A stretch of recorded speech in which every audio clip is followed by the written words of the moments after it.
They carried candles into the earth, and the doors closed behind them. The hymn they sang was never finished. Those who listened swore they heard the echo of prayer long after the voices should have faded. Monks of Saint Luthar's Abbey, 40 men of faith, descended into their own tomb. They were promised salvation, but none returned. What waits in silence beneath the stone? The fog moves slowly over the ridge. It clings to the stones, to the grass, to the fractured outlines of walls that no longer stand straight. The camera lingers on the ruins of Saint Luthαρ's Abbey. At first, it looks like nothing more than rubble, a collapsed chapel, a courtyard strangled by vines, a bell tower broken at its base, leaning like a tree ready to fall. But as the eye adjusts, there is something different here. Something about the silence feels heavier than it should. Not the silence of emptiness, but the silence of being watched. Saint Luthαρ's Abbey was built in the year 1346. It was not raised in celebration, not raised in wealth, not raised in joy. It was born in terror. That was the year the plague came to this valley, and with it, death walked in every street. Villages nearby were hollowed in weeks. Fields stood empty. Carts piled with bodies creaked through the mud. The living no longer dug graves in the earth. They simply dragged the dead to the edge of town, praying someone would take them away. That someone was the monks of Saint Luthar. The abbey was founded on a promise to bury the forgotten, to sanctify the abandoned, to carry death out of sight. And so its monks lived, not among the living, but among the dead. The abbey itself was a fortress of stone and silence. Its walls were built thicker than the castles, its windows narrow, as though they were not meant to let in light, but to keep something else out. The villagers said the abbey was not built upward, like most houses of God. It was built downward. Beneath it, crypts spread like roots into the hillside, tunnels carved through limestone, vaults lined with bones, staircases that wound lower and lower until the air grew damp and the sound of the earth pressed on the ear. The monks called the womb of silence. To outsiders, it was nothing but a tomb. When they walked through the villages, their faces were never seen. They wore hoods and heavy robes darkened with ash. The cloth was stiff, not from dirt, but from the smoke of the fires where they burned infected bedding and clothes of the dead. They carried no sermons. They offered no prayers in public. They spoke only to one another, and even then, in whispers. The townspeople whispered back. Some said the monks did not eat bread, that they lived only on herbs pulled from the crypt walls. Others said their eyes adjusted to the dark so completely they no longer feared night, and others believed they had forgotten how to live in daylight at all. The abbey on the hill stood apart, not just in distance, but in presence. It was a place you passed quickly, a place you crossed yourself as you walked by, a place you did not speak of unless you had to. Because the monks of Saint Luthar were not known for preaching. They were known for burying the dead, and they buried so many. Every cart that arrived at their gates carried not food or offerings, but bodies, children wrapped in linen, mothers with hands clasped around infants, old men with rosaries wound so tightly in their fingers that would cut into bone. The monks never recoiled. They never hesitated. They took the dead in silence and carried them below. And once a body passed the abbey gates, it was never seen again. That should have been a mercy. But mercy was not what the people felt. They felt unease, because when the carts came back down the hill, they were never empty. Sometimes a sound traveled with them, the faint echo of chanting, a hymn too low to make out. And sometimes, on the nights the monks worked late, villagers swore they saw lanterns flickering in the fields. Though no monks were there, the abbey grew as the plague grew. Each year of death carved new tunnels beneath it, and each year the living above seemed less certain of what was happening below. The monks claimed their duty was simple: to keep the dead from defiling the living, to protect the valley from pestilence. But protection has its price. No villager was permitted to enter the crypts, not even grieving parents searching for children. The bodies disappeared into the ground, and no family was allowed to see where they rested. It was said the monks knew the dead better than they knew the living.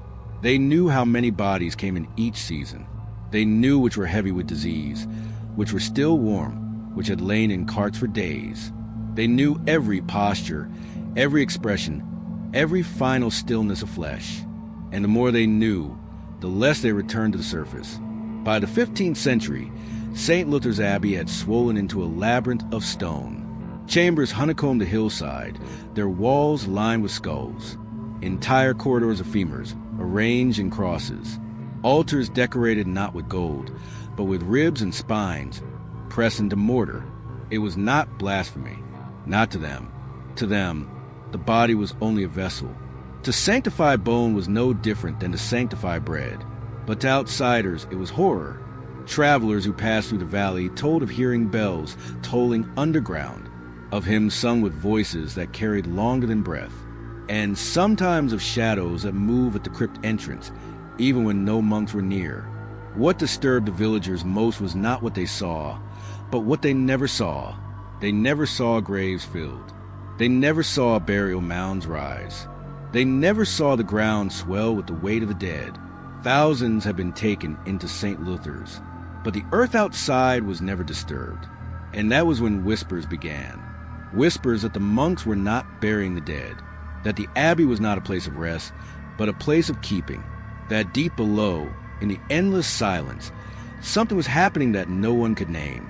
One account, from a farmer in 1372, survives in fragments. He wrote, "When they take the bodies, the air grows colder. I stood at the gates and watched them. They do not carry them as men carry weight. It is lighter, too light. They go below, but they do not come back soon. Sometimes not for days. And when they do, their faces are pale as the dead themselves. I believe they leave something behind, but not what we gave them." That account was never finished. The farmer's own body was carried to the Abbey a week later. For centuries, the Abbey stood untouched. Kings passed, wars raged, empires rose and fell. But on the hill, the monks kept their vigil. The Abbey did not grow richer. Its walls never glittered with mosaics. Its altars never shone with relics. What it held was silence. And silence, in time, became its only identity. By the dawn of the Reformation, Saint Luthor's Abbey had already become a legend. But legends often hide truths more disturbing than myth. When scholars later walked its ruins, they noted the strange way the stones were cut. Blocks too heavy to be carried by men. Joints so tight no mortar was needed. It was as though the Abbey had been built to endure pressure, not from the outside, but from within. One wall in particular drew attention. A vast slab of granite, polished smooth, pressed against the earth. Behind it, no one knew. The monks had taken their vows seriously. Not just the vow of silence, but the vow of burial. And burial meant more than placing bodies in the ground. It meant removing them from the world entirely. Generation after generation, the Abbey became a mausoleum that fed on absence. The villagers buried their fears in its shadow. The monks buried the dead. But something wasn't right, because while other abbeys flourished, sending out letters, building schools, copying manuscripts, Saint Luthar sent nothing. No scrolls, no Bibles, no news, nothing but silence. And silence itself became the Abbey's voice, a voice the villagers heard, even when they tried not to. Some nights, when the fog lay heavy on the fields, it was said you could hear movement beneath the soil, the sound of shovels striking stone, the groan of doors deep underground, and, faintest of all, the echo of feet marching in unison down halls that had no end. It was in this silence that fear took root, fear that the monks were no longer burying death, but living inside it, fear that the Abbey on the hill was less a refuge and more a threshold to what no one dared ask. The ruins that remain today hold little answer. Walls crumbled, floors split, the bell tower leaning in its final moment of balance. But if you stand there long enough, and if the fog moves just right, you begin to see the shape beneath. A fortress not of life, but of loss.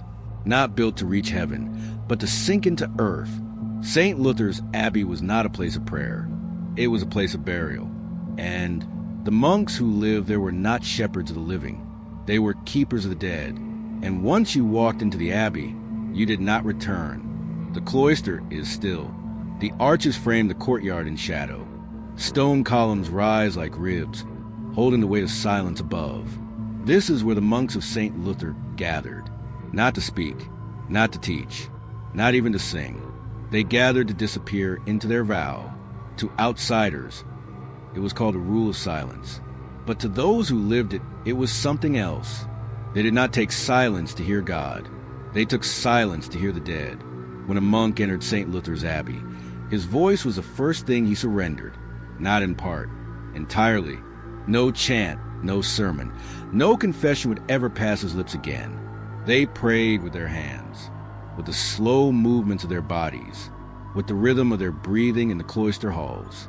But words were buried. It was said the monks believed speech carried life, and if life touched the crypts, it would wake what lay below. So silence was not merely discipline.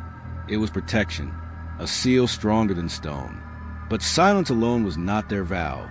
There was another, a vow that set them apart from every other order in Europe, a vow that made their very name feared across the valley, the vow of burial. Each monk was not simply a servant of God. He was a servant of death. From the day of his entrance, he was taught not to study scripture, but to study the body, the posture of corpse, the weight of a limb, the way a face changed hours after the last breath. The cloister became their classroom, the crypt their chapel. By torchlight, they carried cadavers into the vaults. They set them down side by side and knelt among them. And there, with skulls watching from the walls, they prayed. The prayers were never for the dead. They were prayers to join them. To the monks, every soul interred was not a burden, but a strength. Each body carried into the earth was believed to leave something behind. Not flesh, not memory, but a fragment of death itself. And the monks gathered those fragments. In their silence, in their burial, they believed they were weaving together a power stronger than plague, stronger than time, stronger than God himself. The villagers saw them emerge in the crypts pale, hollow-eyed, lips cracked from chanting in the dark. But the monks called it devotion, and devotion was their life. No villager was permitted inside, but stories slipped out. A novice who abandoned his vow described nights kneeling in the crypt, surrounded by bones. The brothers would place their hands on the skulls, murmuring prayers without sound, eyes closed, faces calm, as if the skulls could still listen. He left after 3 nights. He said he woke with the weight of bone pressing against his chest, though nothing was there. And he said one phrase that was never forgotten: "They are closer to the dead than to the living." The Abbey's reputation spread. Merchants avoided the road that passed its hill. Children were warned never to look at a monk's shadow. Mothers whispered that if you died unshriven, the monks would take more than your body. And yet, the valley depended on them, because no one else would bury the dead. No one else would go near the plague carts.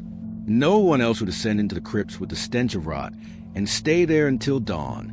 The monks had made themselves necessary and untouchable. Their silence grew heavier with every generation.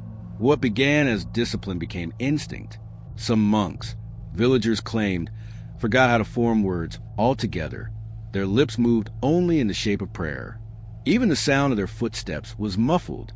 They wrapped their sandals in cloth, so that when they passed through the cloister, there was no echo, only breath, only the shuffle of robes, only silence. And in that silence, unease grew, because silence can be holy, but silence can also be a cage. A traveler once wrote of stopping at the Abbey for shelter. He was given bread and water, and shown to a corner of the cloister to sleep. But he said he could not rest, because all night from the crypt below, he felt the vibration of chanting in his bones. Low, endless, like the earth itself was humming.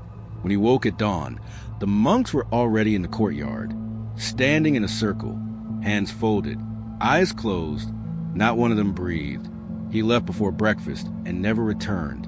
What happened in the cloister each night was never spoken of, but hints survived. In a fragment of a novice's diary, discovered centuries later, a single line was repeated dozens of times. Every soul interred is another stone in the wall. It was never explained, but it was believed the monks imagined themselves as builders not of churches, but of something unseen. Every burial added weight to their vow. Every body, a stone, every silence mortar, until the Abbey itself was no longer a building, but construction of death. The villagers knew better than to question, but they watched. They watched as monks walked the fields at dusk, hands clasped behind their backs, faces hidden. They watched as carts rolled up the hill and came down lighter, the bodies inside taken but never returned. They watched the slow dimming of the Abbey windows, as if light itself no longer belonged there, and they whispered that the monks had given themselves so fully to death, that they no longer feared it, that they no longer even belonged to life.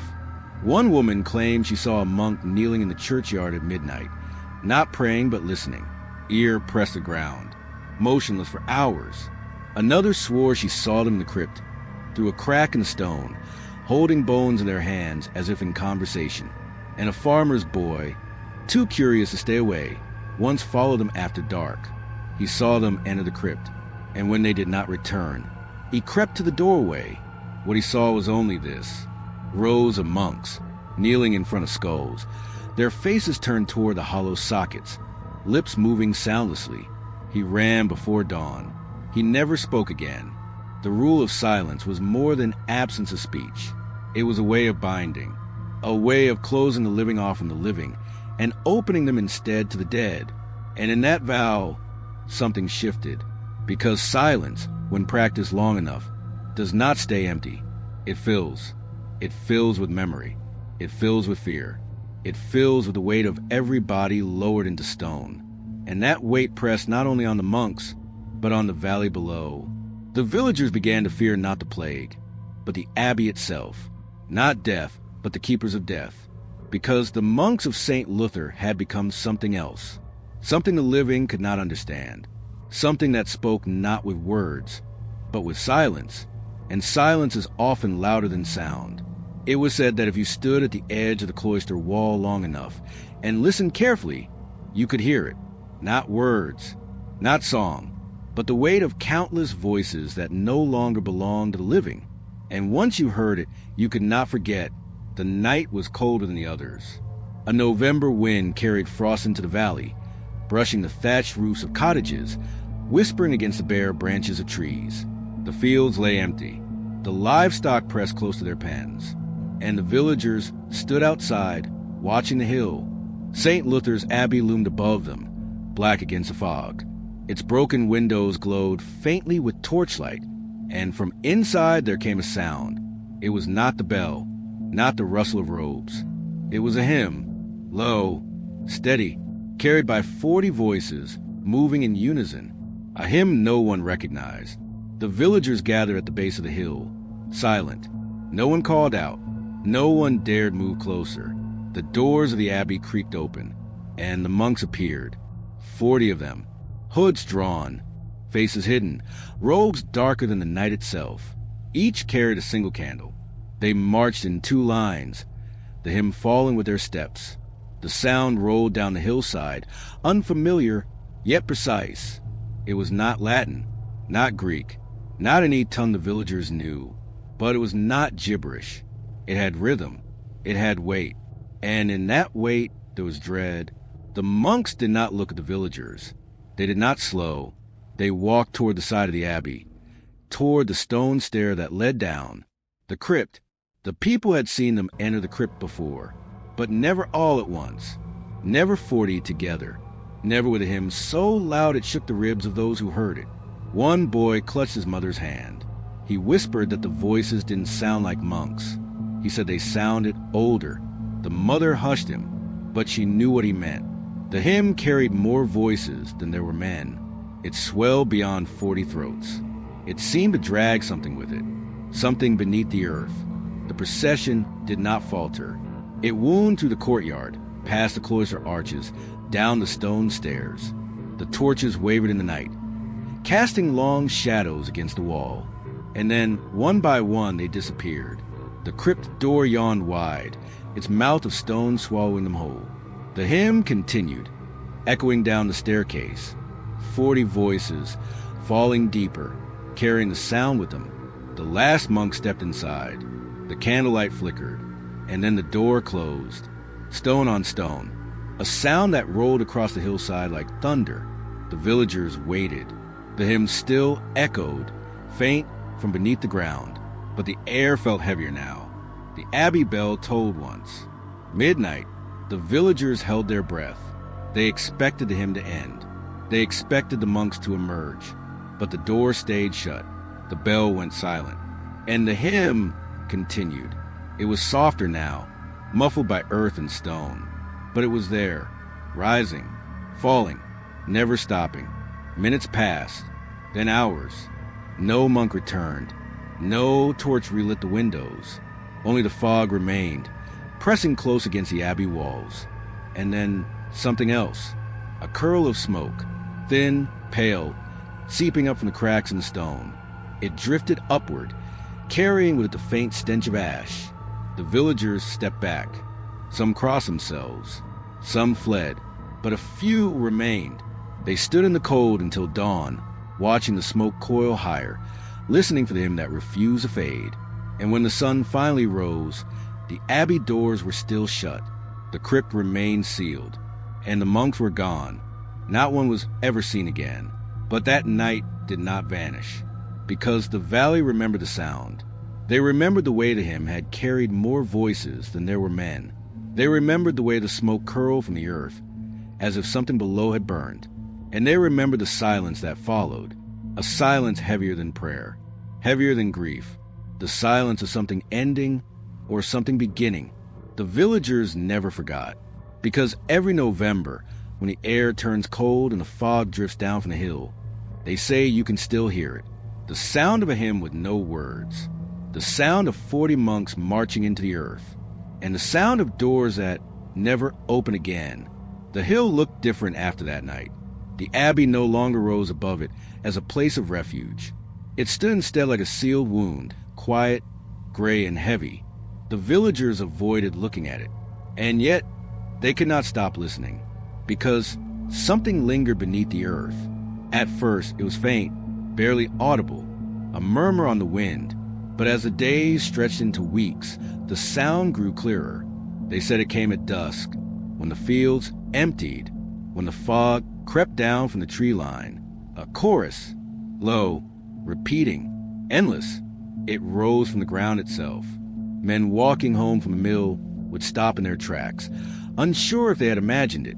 Children fetching water would pause at the well, tilting their heads toward the hill. And at night, when the valley went still, the sound carried through the cottages. It was not the hum of insects, not the movement of soil, not wind against the stone. It was chanting, not words anyone could place, not him the church had ever taught, but it was ordered, deliberate, layered, as though a choir was still gathered beneath the crypt. The villagers began to whisper. They wondered if the monks were alive, if somehow they had sealed themselves willingly into the earth. But something wasn't right. The tone of the chant was wrong. Too deep, too hollow, and it never stopped. Morning, noon, night, the sound was always there. A farmer named Edric claimed he heard his own name spoken in it. A seamstress swore she heard the cry of her dead child threaded into the chorus. And one man, drunk on cider, stood beneath the hill at midnight, screaming at the ground. The next morning, he was gone. Only his boots remained, left neatly at the base of the stair. The villagers grew afraid, but fear does not silence curiosity. So they gathered torches, ropes, and at last they went to the Abbey. The courtyard was colder than the fields. The grass grew thin here. The stone steps to the crypt yawned like an open mouth, black with damp. No one wanted to lead, but eventually 3 men descended. The rest watched from above as the torchlight flickered against the stairwell walls. The chanting was louder here. There was no mistaking it now. It pulsed like breath through the cracks of the stone. The men lowered themselves slowly, holding their torches high. They reached the iron door at the base of the stair. It had not been opened since the procession vanished. The door was cold to the touch, and it trembled. The men looked at each other. One raised his torch, pressed it forward, and the flame died. No sputter, no smoke. It was as though the fire had been swallowed. The second torch followed, then the third. All gone, instantly. The stairwell fell black. From above, the villagers heard the men curse, fumbling for rope, scraping their hands against the wall. But beneath their panic, the chant continued, louder now, clearer, like the choir had pressed its mouth against the very door. One villager swore the chant shifted then, that it broke rhythm, that it matched the breathing of the men trapped in the stairwell. The men scrambled upward, clawing their way back into the light. Their faces were pale, their eyes wide, and though they tried to speak, none found words. The villagers pressed them for answers. What had they seen? What had blown out the torches? The men shook their heads. They only said one thing: do not bring light to the crypt. For days after, no one returned. The villagers tried to resume their lives, but the chant never stopped. At night, it seeped through the soil like water. It slipped into their cottages. It found them in their sleep. A boy woke screaming that someone was standing by his bed, humming the same notes. A woman tore down her thatch roof because she swore she heard him inside the rafters. And then the cattle began to die. They were found pressed against the fences, eyes wide, bodies rigid, as though they had been frightened into silence. Some said it was sickness. Some said wolves. But no one missed what the bodies smelled like. Ash! The same bitter stench that had curled from the ground the night of the procession. The villagers argued. Some demanded the crypt be sealed with stone. Others demanded it be opened. The monks pulled out, alive or dead.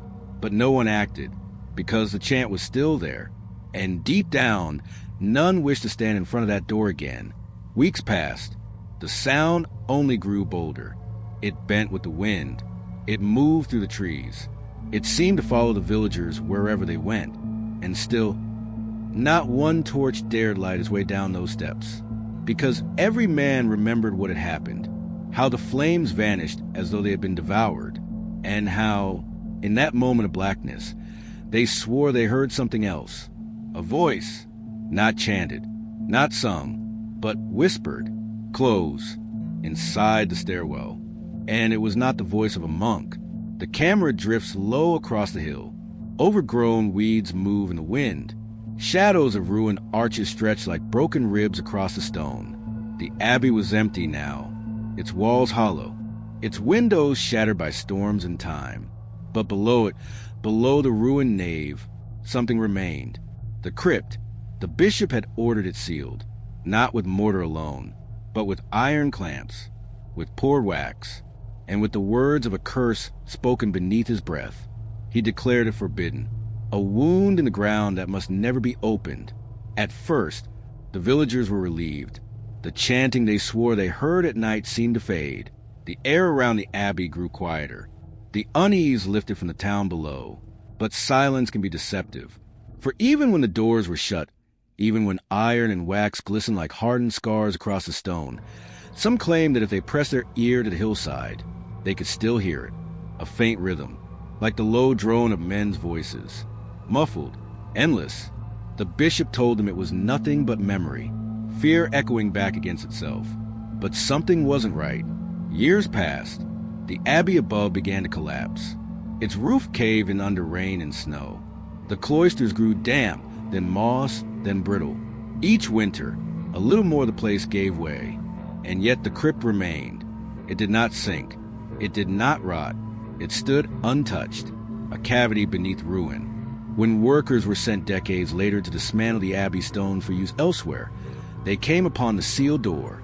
It was still intact. The iron clamps rusted, but unbroken. The wax seal brittle, but clinging. The men hesitated. They were not priests, not monks, just laborers with picks and chisels. They had been told the abbey was cursed. But curses are only words until you see proof carved in stone. They touched the seal. It crumbled at their fingers.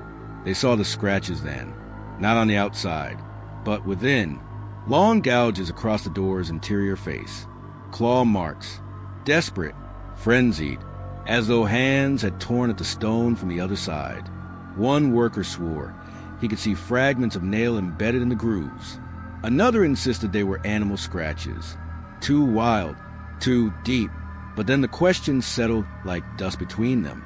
How could an animal have entered a sealed crypt? The men put down their chisels. One of them spat, muttering that no stone from this abbey should be taken, that they would curse their own homes if they carried it away. The foreman ordered them back to work, but none would touch the crypt. Instead, they dismantled only the upper abbey, leaving the undercroft sealed. And when the rubble was carted away, the crypt was left standing in the open air, a stone mouth locked tight. Children in the village grew up hearing the story. They dared each other to climb the hill, to touch the cold iron clamps with their fingertips, to whisper a prayer against the wax that had long since turned black with age. Some returned laughing, others returned pale, eyes wide, breath trembling. When asked what they had seen, they only shook their heads. They would not speak. One boy, braver than the rest, claimed he pressed his ear to the sealed door. He said he felt heat against the stone, that something warm moved beneath it, a living heat, as though 100 bodies still crowded together in the dark. No one believed him until he added the detail of the voices. Not clear words, not hymns, just a murmur, a low, ceaseless rumble, like prayer without breath. The bishop who had ordered the sealing was long dead. His successors refused to unbind what he had cursed. They left the crypt as it was, untouched, unopened, but those who worked near it spoke of unease, tools going missing, torches snuffing out without warning, the air heavy, as though the earth itself pressed against the chest. One mason who had to repair a nearby wall dropped his hammer when he claimed he heard a knock, not from outside, but from deep within the crypt. He left the site that day and never returned. The abbey above was gone. Only the crypt remained, a single structure on the hill, alone, silent, sealed. But when storms rolled in, when lightning struck the high ridges and rain fell in sheets across the fields, villagers swore the hill itself seemed to breathe. Mist would rise from the cracks in the ground, not white but gray, smoke-colored, thick, and bitter to the tongue. They said it smelled of wax and of iron, and though no one dared to break the seals, the marks remained, the scratches, the clawing, the evidence of something inside that had tried to escape and failed, or worse, had never stopped trying. Because on certain nights, when the wind was still and the moon hung thin and sharp like a blade, villagers claimed they could hear it again. The faintest sound carried from the hill, not wind, not rain, but the dragging of nails against stone, slow, patient, endless. And though no one would speak it aloud, the thought lingered. What if the crypt was never meant to keep them in? What if it was meant to keep the rest of us out? The camera holds on the door, iron rusted, wax black, scratches pale as scars. The wind moves, the grass bends, and in the silence that follows, you hear it, the faint scrape of stone shifting in the dark. Then nothing, only the sealed door, and the weight of what remains behind it. The camera drifts slowly. A stone wall, the faint texture of chisel marks, moisture gathering in cracks. It feels like breathing stone, alive, waiting. For centuries, the crypt beneath the abbey was sealed, iron wax, and prayer pressed into its threshold. No one dared disturb it. No one wanted to know what remained inside. But the silence was not complete.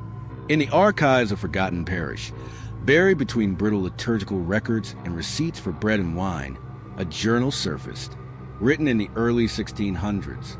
The handwriting uneven, the ink thinned, like someone wrote by candlelight in haste. It belonged to a priest named Father Elias.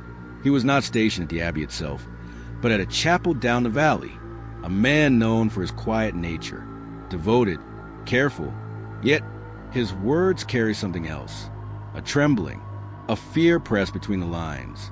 At first, his journal is ordinary, notes of Massachusetts, names of parishioners, lists of baptisms and funerals. Then one night it changes. I dreamed of the abbey on the hill, he writes. I stood outside, though I had no reason to go there. The doors were sealed, as all men know, and yet through the stone, through the earth, I saw them, the monks, 40 in number, staring at me as if the wall was no wall at all. The entry ends there, but it was only the beginning. The following pages are darker, shorter sentences, words scrawled, almost carved into the parchment, as if the act of writing itself was a release, a frantic attempt to keep something from pressing further into his mind. He writes again. They are chanting, not in Latin, not in any tongue I know. I lie awake and it seeps through the floorboards, through my chest. It is beneath the hill and it does not stop. He underlined those last 4 words. It does not stop. At first, he believed it was only a dream, perhaps the fruit of local rumor. The villagers had long whispered the monks who never returned, the procession into the crypt, the smoke that rose from the ground. Children dare each other to run close, but never closer than the broken gate. But Elias was not a man prone to imagination. His duties were his anchor, and yet, as the night stretched on, his journal filled with accounts of the same recurring vision. The monks, the chanting, the feeling that time itself had folded, trapping something alive beneath the hill. But something wasn't right. He began to hear it while awake. He describes one evening, walking alone near the chapel, the bell tower above him catching the last of the sunset. He stopped, as if seized by a sudden wind, and that's when he heard it. A low murmur, not carried on the air, but vibrating up from the ground beneath his feet. He pressed his ear to the soil. Cold, damp, but unmistakable. Voices, dozens of them. He wrote, they pray without breath. They sing without pause. There is no end to the Massachusetts. That phrase returns. Over and over. There is no end to the Mass. The journal grows more desperate. Days pass unmarked. Some entries are barely legible. The ink smeared as if his hand shook. He writes of dreams where the monks' faces appear pressed through stone, their eyes unblinking, mouths moving in unison, chanting something too low to be words. The fear was not only his. Others noticed. Parishioners complained of restless nights, of hearing whispers in their homes. Candles would gutter for no reason, even with shutters closed. But Elias alone named the source. He writes, do not go near the crypt. Do not bring light. Fire will not last in its mouth. It dies as though swallowed. Those words struck later generations of clergy as chilling because they matched accounts already known among the villagers. Stories of torches extinguished at the threshold, of flames bending backwards as if drawn into stone. Still, it is what Elias describes next that troubled the church most. One night, he writes of waking unable to move, his eyes fixed on the ceiling beams above his bed, the room utterly still, and yet he felt pressure, heavy, surrounding, as though walls of stone had closed around him. Then came the voices, not outside, not beneath, but inside. 40 voices, he writes. I hear them as though my ribs are their cloister. They whisper from within the rock of my chest. They say to me, as they have always said, there is no end to the Massachusetts. The following day, he confided in another priest, an older man, scarred by years of parish work. That priest told him only this, do not speak of it again. Some doors are not meant to open. And he never did, not aloud, but the journal continues, each entry narrower, like his words were being funneled into a single point of obsession, the monks, the chanting, the endless Mass. For generations afterward, clergy who read those pages repeated the same warning, never break the seal, because if the door opened, what was trapped might not remain bound. The journal closes abruptly, the last word smudged, ink blotted as though written with a trembling hand. They are closer now. The stone is thin. It bends when I sleep. They are waiting for someone to open it. After that, no further writing, no signature, no final date, only blank pages. What became of Father Elias is uncertain. Parish records list his burial, but without detail.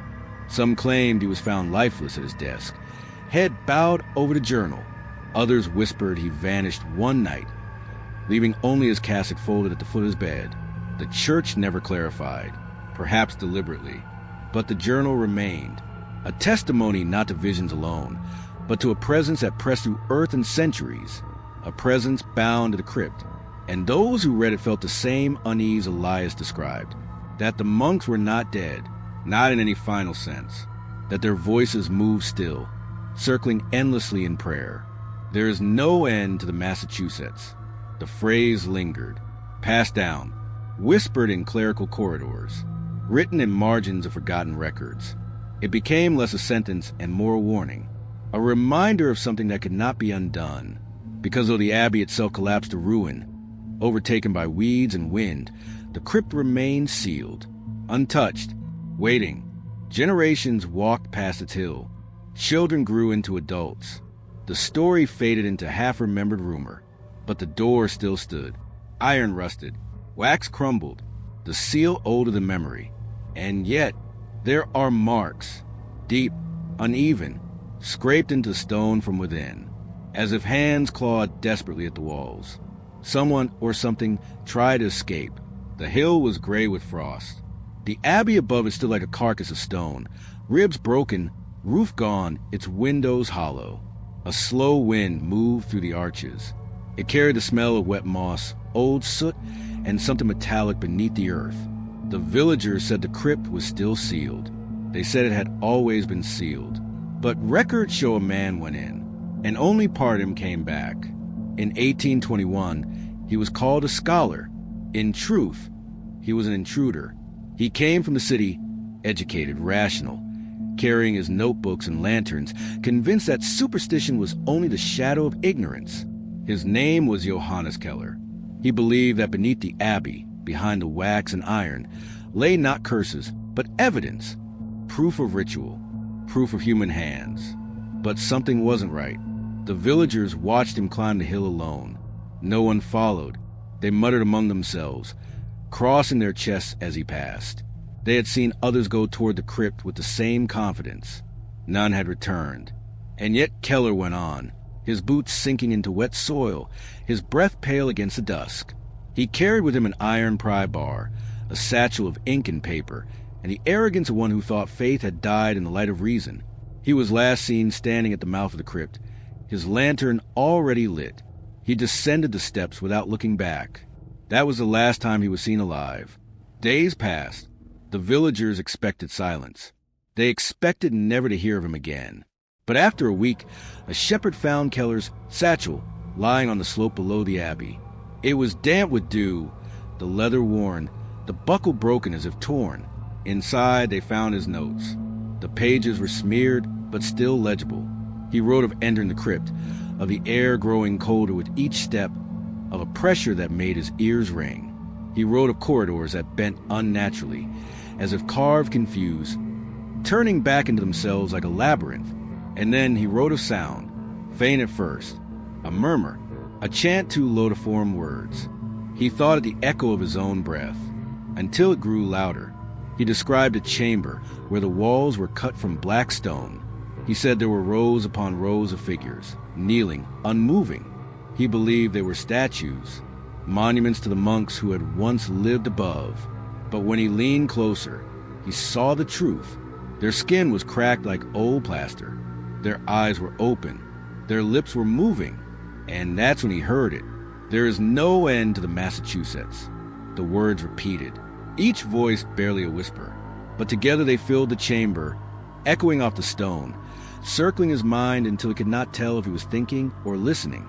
He wrote that their hands were clasped, their heads bowed, their lips never pausing.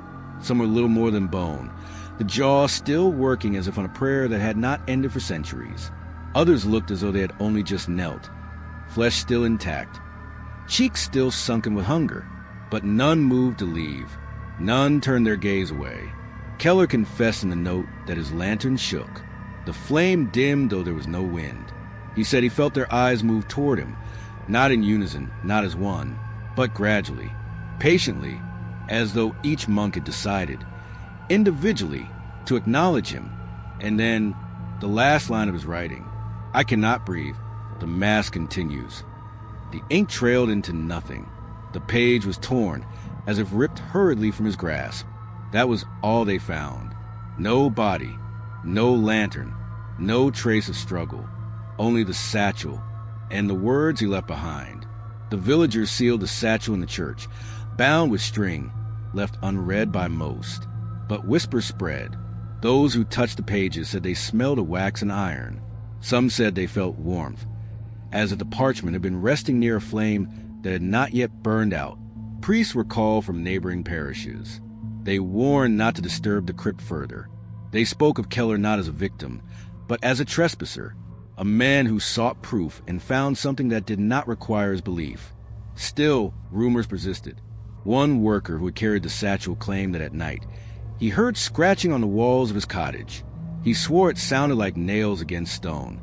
Another said he dreamed of rows of men kneeling in the dark, their faces hollow, their mouths moving in rhythm, and each time he woke, the same phrase rang in his ears: "There is no end to the Massachusetts." Over the years, the satchel became an object of fear. It was said to be cursed, though no one destroyed it, perhaps out of dread, perhaps out of guilt. The Abbey itself continued to collapse, stones falling inward, the roof sinking into its own weight, but the crypt below endured. No storm touched it, no earthquake cracked it. The iron and wax held, but something wasn't right. The claw marks on the inside of the door still showed. The note still spoke of voices that should not exist. And Keller's body was never found. The villagers say the scholar never left the crypt, that what returned was only his words, a fragment, a warning. And late at night, when the wind moves through the Abbey's ruins, some swear they hear the sound of prayer, not carried by any living mouth, but rising from beneath the earth, soft, endless, unbroken, and always the same refrain: "There is no end to the Massachusetts." The satchel still exists, sealed, hidden in archives most will never enter.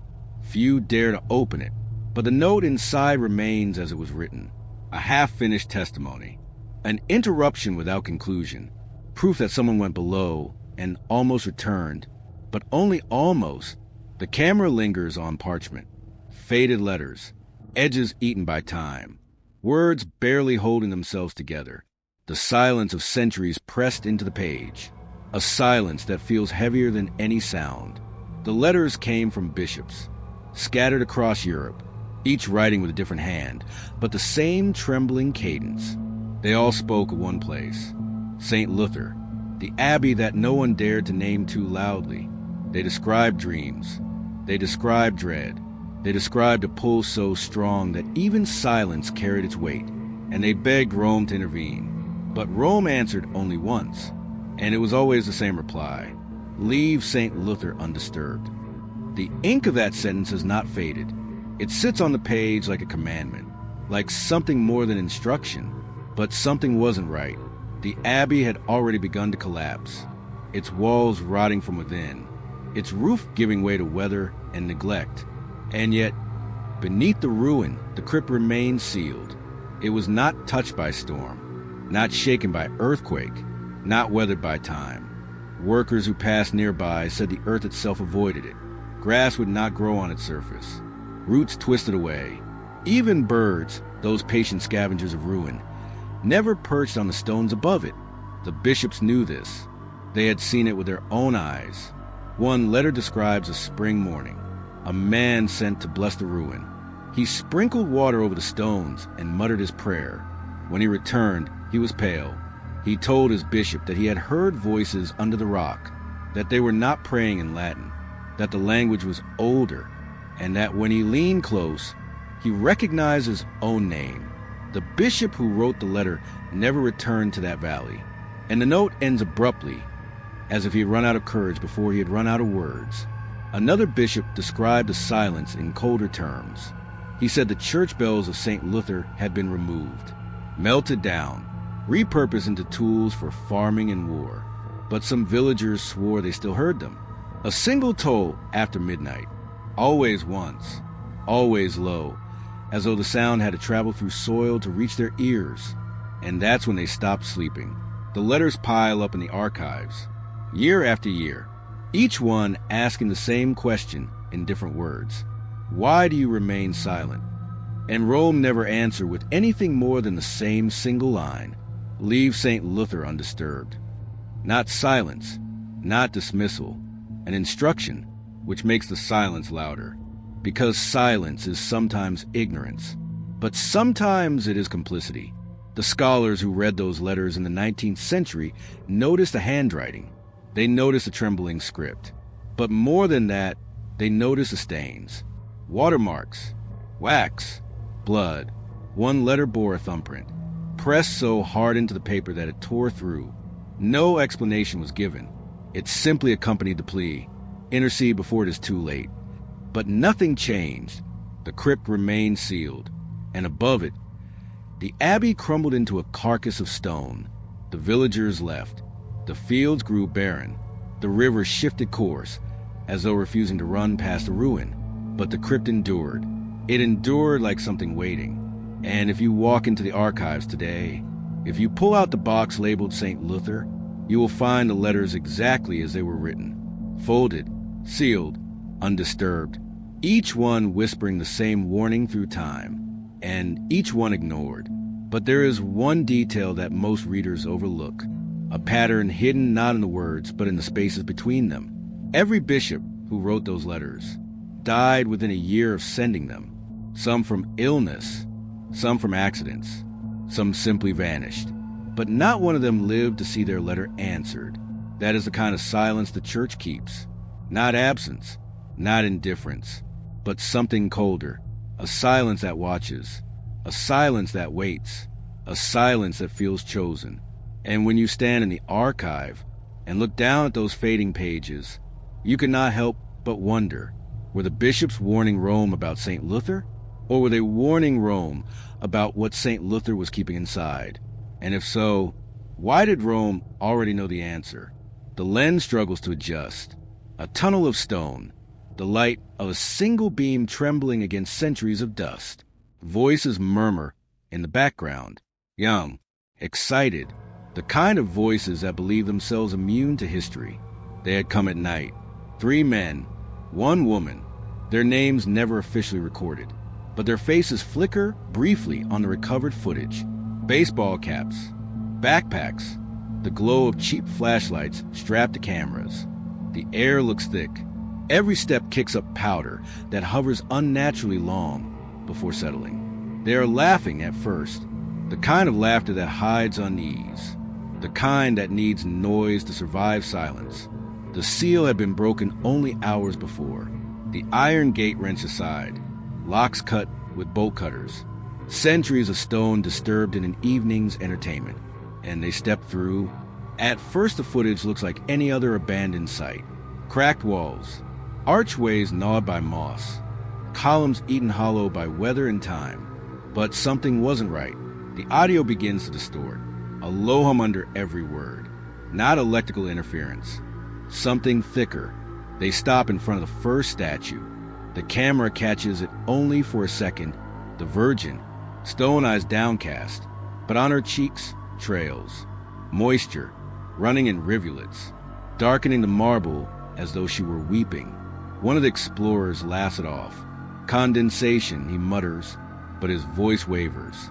Another leans closer, touches the wet stone, and pulls his hand back because it wasn't water. It clings too thickly to his skin, too warm. The footage jerks away. The group moves on, faster now. Their footsteps echo too loudly for the narrow halls. The sound bounces back with an odd delay, as if the walls were not just reflecting sound, but answering it. Candles appear next. Dozens line along the walls, some broken, some half-melted, but each one flickers, not with flame, not with smoke, but with light, a glow without source, a shimmer without heat. The explorers whisper to each other. They sound nervous now. Their jokes have gone quiet. One of them, her voice shaking, asks the question, who lit these? But no one answers. The footage begins to break. Shaky movements. The lens catching glimpses instead of scenes. A hallway, a crucifix, shadows crawling across the walls. Not cast by the explorers, not cast by the light. Shadows moving where no bodies stand. And that's when he heard it. A single sound, not from the group, not from the camera. A whisper, close to the microphone, close enough that the explorer holding it freezes. The others ask him what's wrong. He doesn't reply. Later, when investigators replayed the The whisper is audible. It says only one word, his name. The video shakes. Someone begins to run. The others follow, their breath ragged in the dark. But the crypt doesn't let them leave. Every corridor looks the same. Every arch returns them to where they began. And the statues, the camera catches them more than once. Different alcoves, different poses, but the same faces, tears carved deeper now, mouths slightly open, as though they had shifted while no one was watching. The last 10 minutes of footage are almost unwatchable. Shouts, heavy breathing, the flashlight beams cutting frantic paths through the dark. One of the explorers swears the walls are moving, that the stones themselves are pressing inward. Another insists someone is walking just behind them. But when he turns the camera, the hallway is empty, and yet the audio betrays it. Footsteps, measured, slow, not theirs. The final frame shows the crypt's entrance, the broken seal, the night air just beyond, and then the camera falls. The screen fractures in static. The sound collapses into silence. None of them made it out. Days later, villagers found the crypt sealed again, not with locks, not with chains, but with something stranger. A mound, a pile, cameras, phones, recorders, stacked neatly against the door, as though returned. Every device dead, every battery drained, every memory card empty, except for one, the one that contained this footage. And it ends not with screams, not with blood, but with silence. A silence so thick, it feels deliberate. The kind of silence that doesn't come after, but waits before, as if something is listening. Still, inside that crypt, waiting for the next voice to break it, the camera drifts slowly across the hillside, a slope of grass. Still, motionless, not even the trees stir.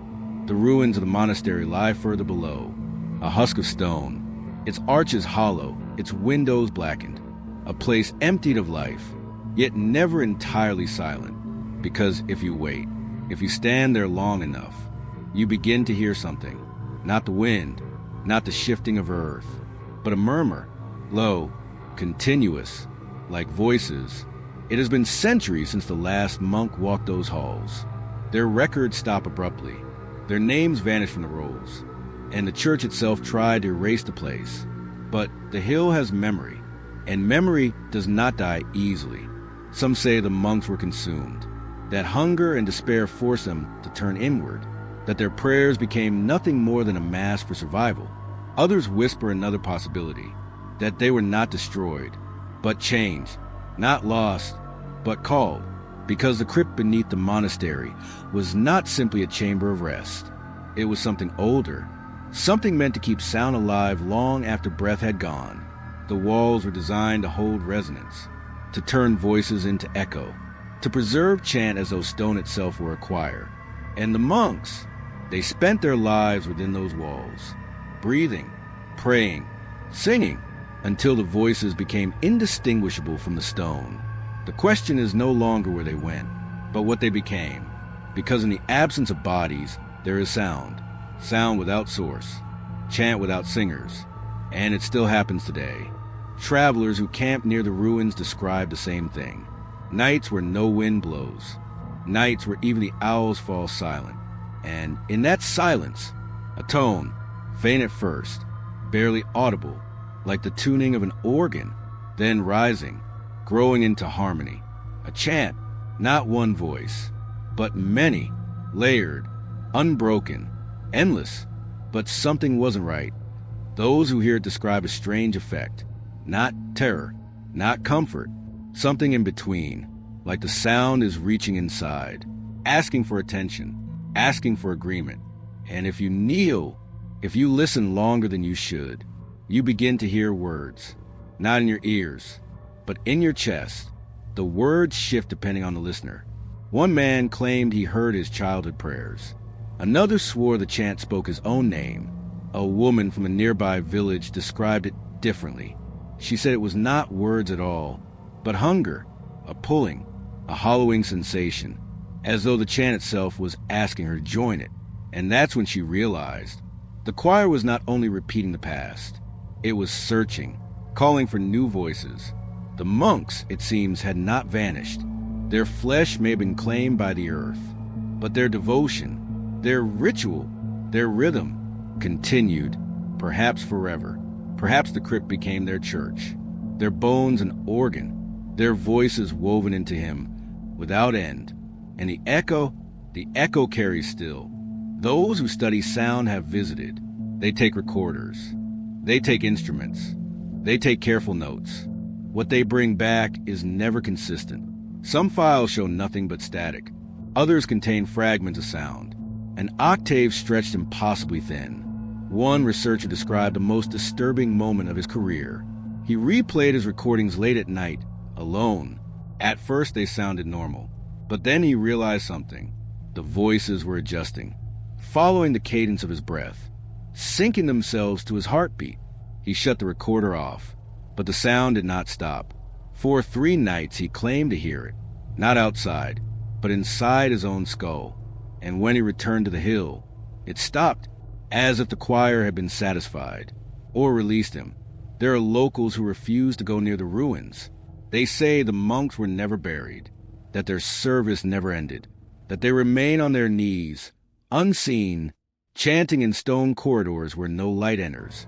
And each year, when the nights are longest, the sound grows louder. Some call it faith, some call it curse, but all agree on one thing. It does not stop. It cannot stop, because it is not a memory. It is not a haunting. It is practice. It is liturgy. It is mass, without beginning, without end. And if you kneel there at the crest of that hill, on a night with no wind, you will hear them, soft at first, then clearer, then nearer. The choir of monks who never left, their flesh gone, their devotion unbroken. And if you listen long enough, you may feel something shift inside you. A note, a rhythm, a space opening, waiting to be filled. Because the chant does not want silence. It does not want witness. It wants participation. It wants voices. And perhaps, if you are not careful, yours will be next. Perhaps the crypt waits still, and perhaps one night it will not be the monks who are called, but us,